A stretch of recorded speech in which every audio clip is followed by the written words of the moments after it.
Scalia was a very prominent conservative, and he died under, of course, a very liberal president. Now, over the last, at least decade, the court has effectively been split between 4 conservatives and 4 liberals, with Justice Kennedy being the swing vote. Of course, he's been the important swing vote in the recent decision on gay marriage and things like that.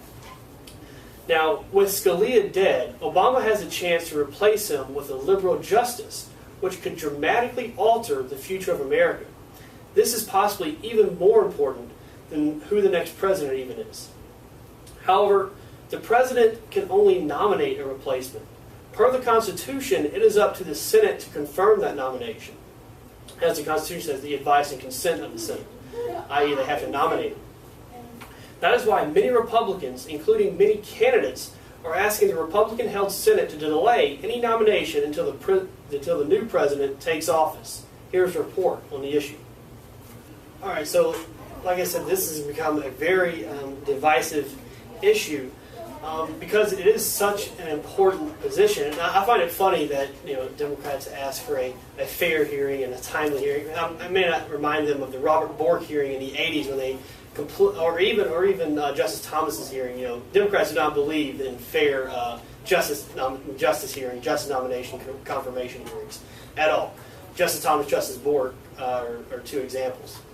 Or then Justice Bork, of course, was never made justice because of the pretty much almost slanderous allegations by Mr. Kennedy at the time.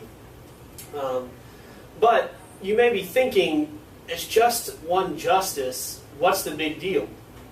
Well, let me just give you a quick sampling of what could change if the Senate bows down to Obama. First, the Second Amendment, something that's always been in the news, and everybody talks about it. It's very important here in the South, very important in most places in America. And how this can be affected is that 2 key cases that Justice Scalia has written the opinions for are Heller and McDonald, which were both 5-4 decisions. Meaning it can go with just one different justice, it can go the other way. Now, these cases essentially say the Second Amendment right to bear arms applies to citizens, not just militias, as Justice Stevens would like, or he would have liked when he was on the court. And that right applies to the states. Now, this Second Amendment is called incorporation, incorporating the Second Amendment to the states. For instance, in McDonald, the court said that the city of Chicago cannot ban handguns because citizens have a constitutional right to bear arms. So in that case, you had a Chicago ordinance. This was the McDonald case. You had a Chicago ordinance that said handguns are illegal. If you live in Chicago, you cannot have a handgun. And of course, they sued over that. And the Supreme Court said, yes, the Second Amendment applies to the states, and the states themselves cannot ban weapons because it is a constitutional right. Before then, really, that had never been brought up. People just kind of, as a common sense thing, you kind of assume that the Bill of Rights apply to the states. But in constitutional history, we've actually incorporate all the amendments, the first, the second, the fourth. All those important amendments wasn't originally thought of to be applicable to the states, but over the years we've incorporated them to the states, and the Second Amendment was incorporated with the McDonald opinion. So if Scalia was replaced by a liberal, then it would be 5-4 the other way around. So 5-4 reversing those decisions, meaning that your gun rights could be taken away from you by saying either that A, the Second Amendment does not apply to citizens, i.e. Heller, it only applies to the militia, only the militia has the right to bear arms, or B, the Second Amendment does not apply to the states, which means a state could legally outlaw firearms and not, according to the new Supreme Court, if they were to be made up this way, violate the Second Amendment as it would only apply to the federal government. That's if they reversed McDonald. So either way, you could lose your guns. This is much more of a credible threat. I mean, we always hear about the president going to do executive order this, executive order that, but really what he can do is very limited in those. As far as legally, what he can do is very limited in those types of executive orders. Outside of the Congress passing new laws to help with gun regulation.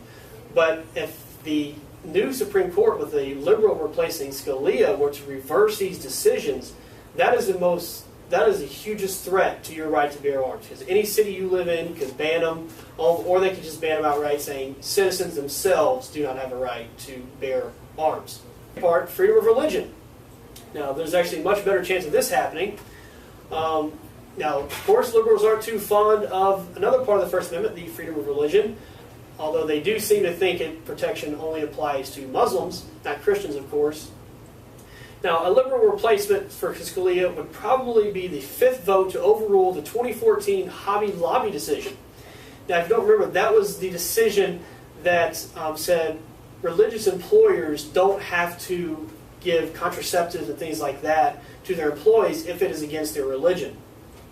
There's a big case, specifically to Obamacare, and Obamacare required plans to have birth protection and stuff like that, birth control, I'm sorry. And that decision said if an employer had a religious objection to it, they did not have to apply it. And if you had a liberal justice in there, once again, they could have that majority to override Hobby Lobby.